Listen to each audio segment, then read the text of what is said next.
कोई हमने देश बनाया है, देश बचाने की भी जिम्मेदारी हमारी है। चंद दिनों के लिए कोई आ जाए और तानाशाह बन जाए तो हम तानाशाह बनने नहीं देंगे। भारतीय जनता पार्टी चाहती थी कि लोकतंत्र में राहुल गांधी की आवाज़ इतनी बुलंद हो रही है, उसको कैसे कुंद किया जाए, उसका प्रयास था और उसमें कहीं ना कहीं वो सफल होते दिखाई दे रहे हैं। बात का किस तरह से अर्थ निकाला गया आप ये समझिए। नीरव मोदी, ललित मोदी, उन्होंने नाम लिया था। नीरव मोदी ने कोई मुकदमा नहीं कराया, भगोड़ा है। ललित मोदी ने कोई मुकदमा नहीं कराया, भगोड़ा है। बहुत सारे देश में मोदी सरनेम के लोग हैं, सिर्फ 3-4 लोगों ही ने क्यों किया। कांग्रेस नेता राहुल गांधी को जिस बयान पर सजा हुई और बाद में उनकी सदस्यता भी चली गई, उसी बयान से संबंधित एक मामला झारखंड में भी है। झारखंड कांग्रेस के अध्यक्ष राजेश ठाकुर हमारे साथ हैं। यही वो शख्स हैं जो राहुल गांधी के इस मामले को जो है देख रहे हैं। किस कोर्ट में ये मामला है? ये जो बयान आया था राहुल गांधी का कि सारे मोदी जो सरनेम वाले लोग हैं वो चोर हैं, इसी मामले में सूरत कोर्ट ने उनको सज़ा सुनाई और इसी के बाद उनकी सदस्यता भी चली गई। आप लोग आज संकल्प सत्याग्रह कर रहे हैं बापू प्रतिमा के ठीक नीचे बैठ करके। मुझे याद आ रहा है कि आप भी उसी केस का जो है लड़ाई लड़ रहे हैं। यहाँ पर क्या मामला है, अगर दर्शकों को बताना चाहिए। देखिए, ये मामले, इस तरह के मामले कई जगहों पे कराए गए थे। एक सुनियोजित तरीके से झारखंड में, बिहार में, महाराष्ट्र में, और जो गुजरात में मामला हुआ तो वो तो कर्नाटक में उन्होंने कहा था और गुजरात में मामला दर्ज हुआ। वो भाजपा के विधायक हैं, उन्होंने किया था। तो सभी जगहों पे ये मामले चल रहे हैं। हमारे यहाँ भी ये मामला कांग्रेस लिया गया था, लेकिन अभी इस पर कोई सुनवाई नहीं हुई है। यहाँ कौन शख्स किसके द्वारा केस कराया गया? ये कोई प्रदीप मोदी नाम के शख्स हैं जिन्होंने उसको यहाँ मामला दर्ज कराया था। बीजेपी से जुड़े हुए हैं या फिर इनका इंडिविजुअल अपना कोई पहचान? देखिए, ये तो मैं नहीं कह सकता। मैं इतना कह सकता हूँ कि भारतीय जनता पार्टी के जो विधायक हैं, परसों उनके साथ बैठ करके उन्होंने प्रेस कॉन्फ्रेंस किया था, तो हम ये कह सकते हैं कि वो भारतीय जनता पार्टी के सदस्य हैं कि नहीं है ये तो पता नहीं, लेकिन इतना तो तय है कि भारतीय जनता पार्टी उनके साथ है। एक बात ये बताइए, ये जो क्या कर्नाटका में जो बयान था राहुल गांधी का, जिसको लेकर के सूरत में FIR केस कराया गया, उसी मामले को लेकर के यहाँ हुआ था या फिर अलग से फिर राहुल गांधी ने कहीं और कुछ बोला? रांची में उन्होंने ये बातें कही थी और उस बात का किस तरह से अर्थ निकाला गया आप ये समझिए। नीरव मोदी, ललित मोदी, उन्होंने नाम लिया था। नीरव मोदी ने कोई मुकदमा नहीं कराया, भगोड़ा है। ललित मोदी ने कोई मुकदमा नहीं कराया, भगोड़ा है। बाकी लोगों को क्यों तकलीफ हुई, ये समझ से परे है।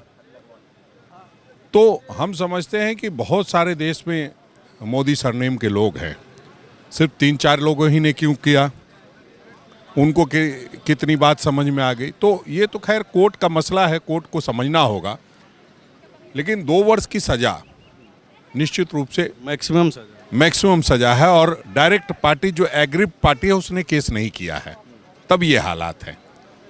और इस तरह के मामले अगर 4 राज्यों में हैं तो पहले गुजरात में सुनवाई होती है, वो भी उस राज्य में वो बोला नहीं गया होता है। ये कर्नाटक में भी हो सकता था मुकदमा।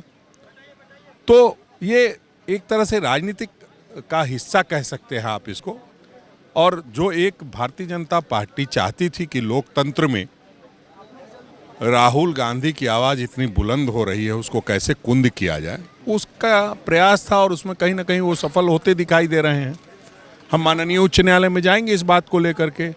जिस दिन यहाँ पर रांची में निचली अदालत में कॉग्निजेंस लेने की बात हुई थी, उस दिन भी हम हाई कोर्ट तक गए थे और उस बात को हाई कोर्ट ने सुना, समझा और फिर तब रिजेक्ट किया।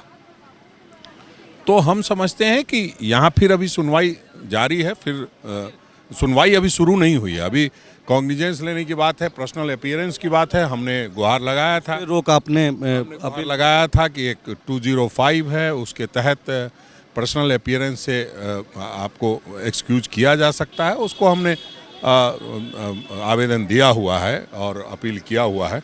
अब उस पर क्या निर्णय लेते हैं माननीय जो ये न्यायालय है, तो उस पर उसके बाद हम लोग कार्रवाई को देखेंगे। जी आप कांग्रेस पार्टी के झारखंड अध्यक्ष भी हैं, ये आपको लग रहा है कि सत्याग्रह से काम चलने वाला है? जो देश में जो मौजूदा राजनीति जिस तरीके से हो रही है उसमें सत्याग्रह से लोग सुनेंगे? देखिए, हम लोग महात्मा गांधी के राजनीतिक वंशज हैं और महात्मा गांधी ने इसी ताकत के साथ से, इसी सत्याग्रह से देश से अंग्रेजों को भगा दिया था।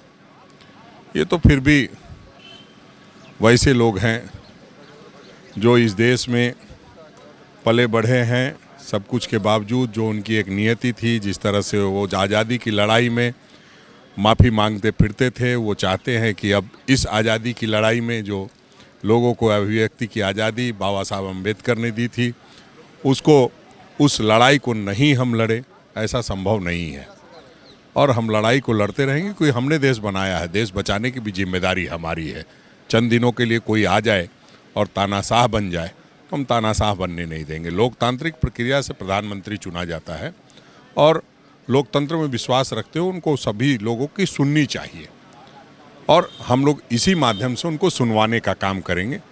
जनता जिस दिन सड़क पे आ जाएगी और इस अहिंसात्मक तरीके से आगे बढ़ेगी तो सुनना ही पड़ेगा। एक सवाल जो दर्शक भी जानना चाहेंगे कि रांची में जो मामला चल रहा है वो किस कोर्ट में है और स्टेटस क्या है अभी उसका, राहुल गांधी मामले को लेकर के, खास करके उस बयान से संबंधित, चूँकि ये केस मामला है सारे मोदी चोर हैं वाले बयान पर, और इसी बयान पर उनको सज़ा भी हो गई, उनकी सांसदी भी चली गई, तो अभी उसका क्या स्टेटस है रांची में? वो अगर आप रांची कोर्ट में मुंसिफ के न्यायालय में है और पिछले दिनों जब कार्रवाई चल रही थी तो उसमें जो जिन्होंने दर्ज कराया हुआ है मामला वो समय ले रहे थे और अब जो हमने 205 दाखिल किया हुआ उसका जवाब उन्होंने पिछली तारीख में दिया था। तो आने वाली तारीख में जो 1 तारीख को सुनिश्चित है उसमें अभी कोई सुनवाई नहीं हुई है, कोई वो उस पर मैटर नहीं है, बहस पे नहीं है। अभी सिर्फ ये है कि उनको पर्सनल अपीयरेंस के लिए कहा था, हमने उसमें ये कहा है कि उनकी व्यस्तता को देखते हुए पर्सनल अपीयरेंस नहीं हो, उसके लिए एक पद्धति है 205 की, उसके तहत हम लोग आवेदन दिया हुआ है, अपील किया हुआ है। इस पे अभी कोई निर्णय नहीं ना आया है कि पर्सनल अपीयरेंस होना है कि नहीं होना है? कोई निर्णय नहीं आया है। पर्सनल अपीयरेंस पहले होगा, उसके बाद वो बहस होगी, तब जाकर के कोई निर्णय आएगा। ये जो 1 अप्रैल को वो आना है फैसला कि पर्सनल अपीयरेंस राहुल गांधी को देना है कि नहीं देना है, ये 1 अप्रैल को तय हो जाएगा? हाँ, ये तय हो जाएगा। ये उनका क्या निर्णय आता है उसको देखेंगे। अब कोर्ट उस पर क्या कहती है उसको हम समझने का प्रयास करेंगे। शुक्रिया बातचीत करने के लिए। आप ठाकुर जी को सुन रहे थे। जो एक इनके साथ बातचीत में जो बड़ी खबर निकल करके आई वो खबर ये है कि अगला 1 अप्रैल को राहुल गांधी के लिए ये तय हो जाएगा कि रांची के जो मुंसिफ न्यायालय में जो मामला चल रहा है उसी बयान को लेकर के, जिसको लेकर के सूरत कोर्ट ने उनको सज़ा सुना दी, उनकी सांसदी भी चली गई। वो बयान आपको याद होगा कि सारे मोदी सरनेम वाले ही क्यों चोर हैं।